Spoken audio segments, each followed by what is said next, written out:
la toile càmm gi ak itam li nga xamante moo di actualité waaw defal lu la neex lu da ngay def lu la neex defal lu la neex yow dootoo ko defati yow. préfet dama nga toog. dama nga toog baax na wala Idi. Idi waat photo préfet bi fii nii nga xam ne. génne ko ba xam ndax nuroo nañ. génne ko yow ba xam ndax nuroo nañ. yaa ngi jàpp yow mënoo waat ni dañoo nuroo yow préfet. di ngeen nuroo loolu kooku ñu xit lay nuroo. kooku ñu xit lay nuroo.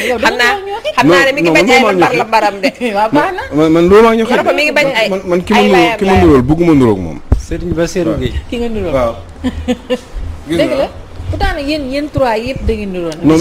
mais préfet bokku ci préfet. boole ci Idi nay kaat ñu xit lay nurool. non Idi quand même non préfet ñu xit lay nurool. diggante Idrissa Seck. Bassirou Gueye ak préfet. non ak yow mii parce que Idrissa Seck dafa ñaaw. bokk ngeen ay maam. bu ko yàlla dogalee bala ñu may xasati rek naan ma ay Aliou Sow amul temps fii laay dagg waxtaan bi rek ñu jëlee suñu rubrique actualité.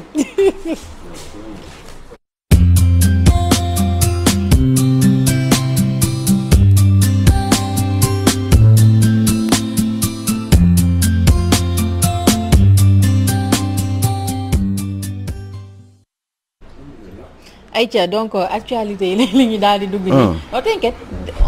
xoolal dañ koy def bien bon. ah bien bon hein? Bien bon. D'accord kon léegi je te laisse tout lire. Bien sûr, et nous dire tu poses les questions que tu veux. Je vois que Sonko est encore présent là-dedans. Eh ben la classe politique en ébullition nous dit enquête. Il se passe beaucoup trop de choses. Sonko face à l'équation des faux amis maanaam ñi nekk ci biiram opposition bi est-ce que véritablement opposition bi ànd nañu Sonko wala déet est-ce que c'est une opposition sincère entre eux. yooyu tamit question bi Walf Quotidien posé baax na eh ben le mandat nee na aussi chronique d'une diabolisation pourquoi ñuy diaboliser Sonko est-ce que d'accord ce garçon le mérite. mu ngi noonu donc loolu je pense Aliou Sow annoncé nañ les couleurs li nga xamante ne tey moom la ñu fas yéene ñu may gisee nag li roma dara ci biir de. ma xam naa loolu jàppul lu wax nante dama tardé affaire nante la. ay ja Walf Quotidien la ñu daal di dugg Aliou Sow mu mel ni tey li nga xamante ne Walf Quotidien def na ko à sa une bokk na ci yaa ngi wax léegi Sonko waaye aussi bokk na ci pèlerinage bi 2021 bi alors Riyad corse les conditions ayca Riyad teg na ay conditions yoo xamante moom la ñu fas yéene amale année bi li nga xamante moo di pèlerinage maanaam aji Makka gi les chances du Sénégal compromises. Oui ci condition yooyu oui mais xam naa ni kii bi la loolu nu mu tudd Covid bi moo waral li yëpp. Ils sont en train de sécuriser leur pays pour éviter d'avoir le moins de comment dire de contagion par rapport à cette pandémie mondiale ñu fexe def seen kamtalay kattan ba nga xam ne dinañ mën a sécuriser am une sécurité sanitaire ba ñi nga xam ne ñooy dugg seen réew ñu mun leen contrôler déjà commencé nañ ko Arabie Saoudite ku fay dugg fan yi eh ben il faut que nga am une confirmation que ni vacciné nañ la donc ci vaccin yu bees yi waxatuñu léegi ay test mais ñoom ay vaccin la ñuy wax donc tant que vous n'avez pas été vacciné eh bien vous ne pourrez plus rentrer justement donc en Arabie Saoudite donc xam naa ni comme ak di nga maam loolu le pèlerinage qui va arriver maanaam aji Makka bi donc c'est sûr que ils vont encore davantage se protéger et c'est tout à fait logique booy seet parce que ay millions yi nit ñooy dugg pendant cette période ñoom ñooy dugg biir Arabie Saoudite donc c'est tout à fait normal et logique que justement ce pays puisse se protéger comme les autres pays sauf que ñoom ñoo gën a exposé à cause de ce pèlerinage annuel bi nga xam ne encore une fois comme je l'ai dit il y a des millions de musulmans dans le monde yoo xam ne ñoo dem foofu pendant 3 semaines du fait de ce pèlerinage. Et puis li nga wax nii dafa bokk ci conditions yi mais si biir li nga xamante moo di article bi. mooy que ni c'est obligatoire nga def sa ñaari vaccin yëpp booy aji Makka et que deuxième bi il faut nga def ko 72 heures avant li nga xamante ni moo di avant ngay embarquer aussi obligatoirement war nañ la quarantaine avant yëf yi avant ngay embarquer aussi waaye bokk na ci âge bi Aliou Sow 60 ans la ñu def limite d'âge bi boo amee plus de 60 ans moom daanaka ren moom mën nga fàtte aji rek te xaar ba beneen yoon doo dem Makka parce que on part du principe que ceux qui ont plus de 60 ans dañu nekk des gens qui sont censés être assez fragiles ci yaram parce que du fait que seen corps yaram dafay màgget te day sonn donc ils sont plus exposés à certaines maladies en tout cas difficulté pour résister à certaines maladies, à certaines attaques yoo xam ne justement par rapport ak yenn virus yi donc ils veulent pas prendre le risque d'avoir di am ay nit ñu mel noonu ci seeni biir dëkk parce que ay risque la aussi quoi naturellement. D'accord. Aïcha leneen loo xam ne mi ngi ci Walf Quotidien recherche d'alliés Sonko face à l'équation des faux amis. Voilà. Oui. jamono ji Ousmane Sonko commencé na depuis sax dama ne mu jugee mais problème mu Adji Sarr bi depuis mu commencé ni ñu koy tegee loxo ba ni ñu koy bàyyee ba bi mu génnee mi ngi def benn tournée di wër di seeti yenn opposants yeex yooyu noonu mu mel ni rek ci ñi muy seeti noonu am na si ñoo xamante ni amaana dañuy affiché Inde dawal koboy si suuf. waaw c'est ouais, c'est pas mal oui mais en général sax genre doxalin boobu dafa en temps normal sax dafa fréquent au Sénégal moo tax bu ñuy wax ay waxu hypocrisie ak ay naafeq ak yu demee noonu au Sénégal donc on se rend bien compte que ni loo xam ne daf fi bari la ci réew mi donc forcément bu fekkee ni ci wàllum politique la mbir mi day gën a à mon sens jéggi dayoo la preuve pour le cas de Ousmane Sonko vu situation bi ni mu demoon fan yi yëpp ak coow gi bari woon manifestation yi yàqute fii amoon yëpp ak Sonko bi nga xam ne teewoon nañ ko justement en garde à vue pratiquement 72 heures et ben yooyu yëpp bi mu génnee ñëw ak doole ak faiblesse su Macky Sall il a voulu encore continuer à faire de la politique mais d'abord commencer par penser à dajale opposition bi nan lay dajalee opposition bi mooy fexe dem ba ku nekk nga xam ne kilifa nga ci opposition bi mu dem seeti la ci la demoon seeti ñoom Khalifa Sall demoon ñoom Bougane Dany rencontré ko et puis d'autres hommes politiques de l'opposition gisee ak ñoom fexe ba réfléchir ba keroog bi mu toogee Khalifa Sall mi ngi naan il faut que ñu xalaat ni lan la ñuy def ba dajaloo ba am def benn dànk pour mën a jàkkaarloo Macky Sall lors des prochaines joutes électorales donc mais loolu justement ci le Walfadjri quotidien sukkandiku pour poser une question ne su équation bi nga xam ne moom am maanaam njaaxare bi nga xam ne moom moo am par rapport ak Sonko bi nga xam ne ñi muy wër pour liggéey ak ñoom est-ce que c'est une question en réalité est-ce que dëgg-dëgg ñoom pare nañu pour ànd ak Sonko sachant que fu ñu toll nii dans l'opposition Sonko Ousmane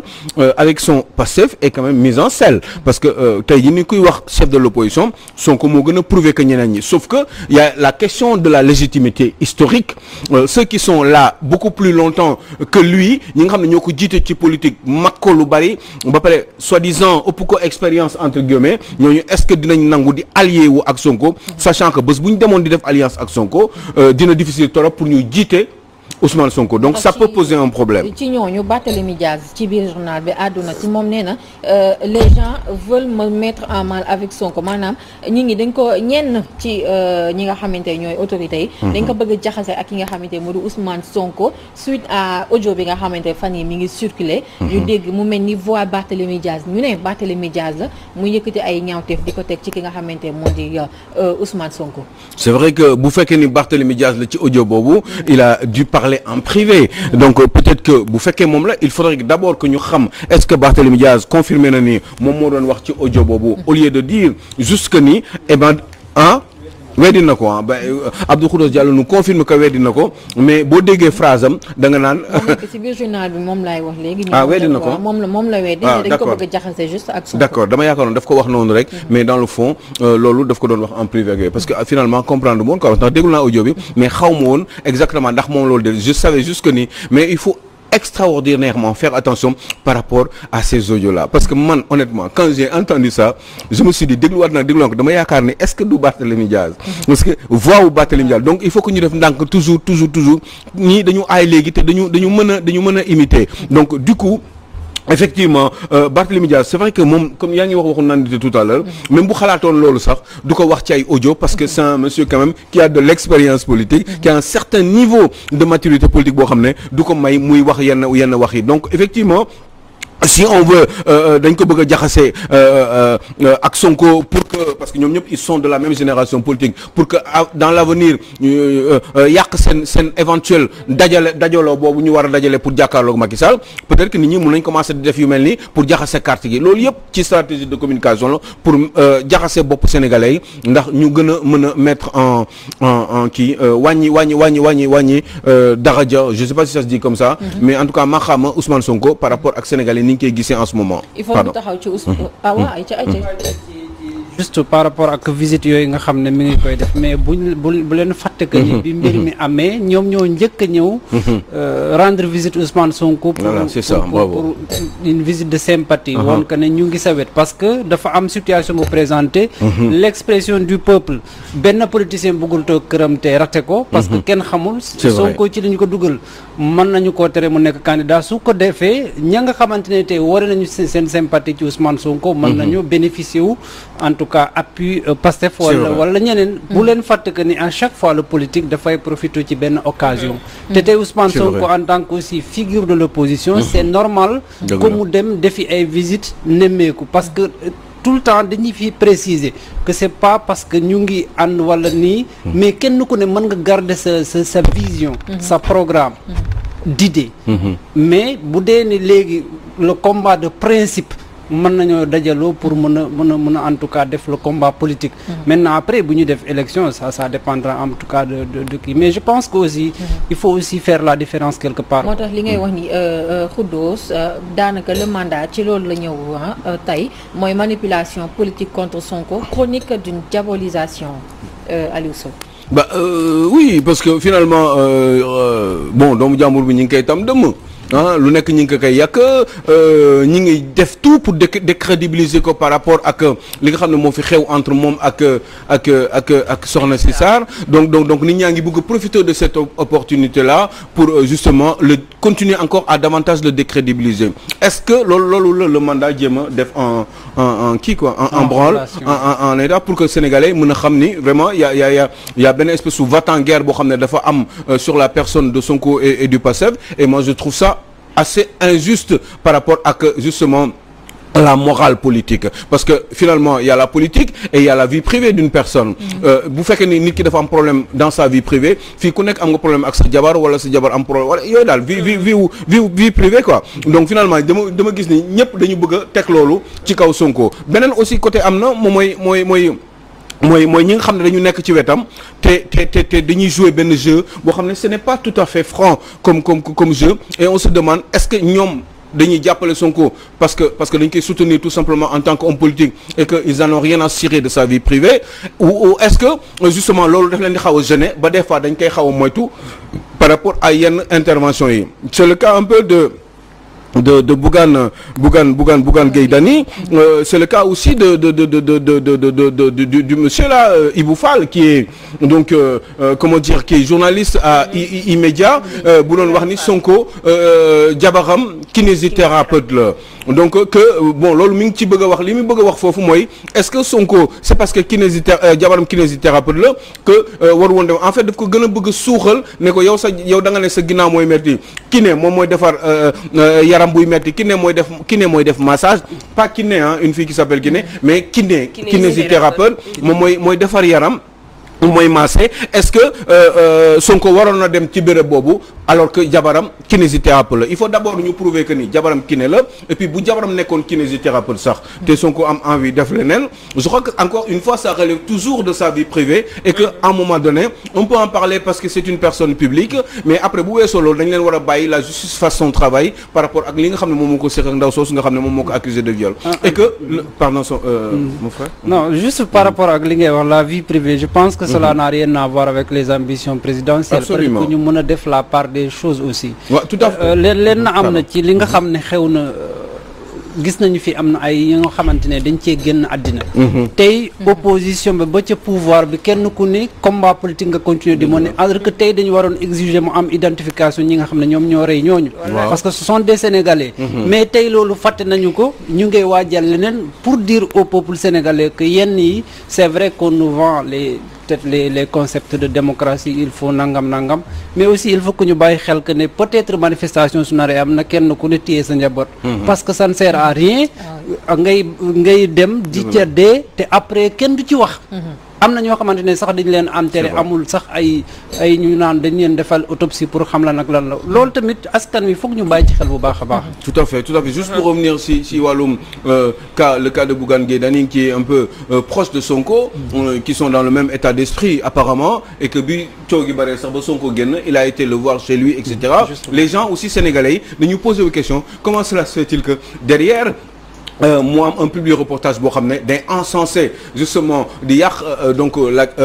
di entraver la crédibilité de Ousmane Sonko public reportage boo xam ne dañ ko fay et puis que ki nga xam ne moom apparemment day soutenir te tudd Bougane Gueye Dany di soutenir le président Ousmane Sonko du PASTEF et ben di def public reportage boobu mu jaral ko est-ce que affaire au business kese la moom moo tax mu def loolu wala est-ce que en même temps il veut jouer un petit peu la carte de l'équilibriste au cas où effectivement que Sonko serait dans le pétrin et que mu mën a retirer wu définitivement par rapport au soutien bi nga xam ne moom lañ ko xamee sur la personne de Ousmane Sonko lan moo tax mu nangu loolu Thioro je t'en prie. comme li nga waxee rek Aliou foofu laay ñëwee daal di fekk si tam xuddoos parce que buñ dee xool man yaakaar naa ne lépp politique moo ko lal man ci sama xalaat bopp laa joxe yaakaar naa ne lépp politique moo ko lal moom le temps que mu amoon problème ñee ñëw daw si ci wetam di ko soutenir politiquement la moom bi mu paree mu dem seeti ji leen delloo leen li nga xam ne ni moom lañ ko lebal politique la donc mu mel ni kon politique daal moom moo ko lal du ma ne nag dox ci kaw xelu sénégalais et tout la mais daal lépp daal politique moom moo ko lal bu fekkee côté ñoom ñi koy jàppale la politiquement bu ñu waxee seen aqulaay taala politiquement moom moo tax parce que ku ci nekk laay wax bëggoon ngaa toogee chaise bi mu toog tey mooy ñu lay sax natable ne yow yaay chef de l'opposition bëggoon nga toog ci chaise bi nga xam ne ni tey ji fa la toog donc ñun ci suñu ay conscience xalaat nañu ne carrément ñoom li tax ñuy defalante ak ñuy dindalante politiquement moom moo ko lal soo xoolee benn Ousmane Sonko jóg seeti ki nga xam ne ni moom moo di Thierno Bocoum loolu xam nga ne y a quelque chose donc comme ni ñu ko waxee léegi audio bi nga xam ne ni tey ji ñu ngi naan Barthélémy Diaz la ak du Barthélémy Diaz bu fekkee dafa am koo xam ne dafa jël loolu teg ko pour muy lu bon yàlla moom moo xam Barth aussi moom moo xam keneen ak keneen moom moo xam parce que moom lañ ko jiiñ comme ni ñu jiiñee Sonko ñoom ñoo xam mais ñun daal ci sunu ay xel moom ak sunu ay xalaat nañu ne li ñuy def nii yëpp politique moom moo ko lal te bis bu élection amoon te nga xamee ne carrément kan mooy 6 wala kan mooy 9 ndax ñëpp duñu boolee ànd dese nañ ay xalaat ci seeni ay biir bopp. d'accord mu ngi noonu question principale bi mooy pourquoi cette tentative de diabolisation loolu pourquoi ñu diaboliser Sonko juste parce que est-ce que aussi diabolisation mais quelque part nañu ñu def si taxaw seetlu Aliou Sow mais amaan dinañ ci ñëwaata ci loolu dama la koy dénk sax